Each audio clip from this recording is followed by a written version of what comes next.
Evening. Following the United States' bombing of Iranian nuclear sites and then Iran's retaliation today on an American base in Qatar, there's a consistent question on all of our minds. Yeah, what comes next? KELOLAND's Dan Santella spoke today with retired two-star Army General Lynn Hartzell of Lincoln County for a look ahead to what is unfolding and the developments could have in store for us. Absolutely the right thing to do. Retired two-star General Lynn Hartzell enthusiastically supports the American strikes on Iran's nuclear facilities, and he says Americans are safer as a result. This morning, he assessed Iran's options. Option one is to recognize their own vulnerability and come to the negotiating table. The probability of that happening is probably close to zero, maybe 1%.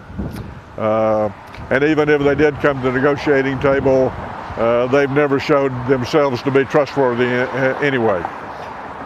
Second option would be to make an immediate retaliatory strike against maybe U.S. bases in the region.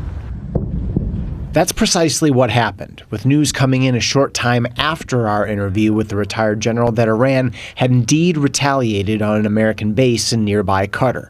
Hartzell also brings up the possibility of a terror attack in the United States, but points out that such concerns are nothing new. There's always the threat of a sleeper cell terrorist attack inside the U.S., but that threat has always been there. And while Americans are in many ways divided, one of the issues likely to find bipartisan support is diplomacy in the Middle East. Like I think most Americans, what I would really love to see is the most improbable thing that would happen, and that is for Iran to come to the negotiating table.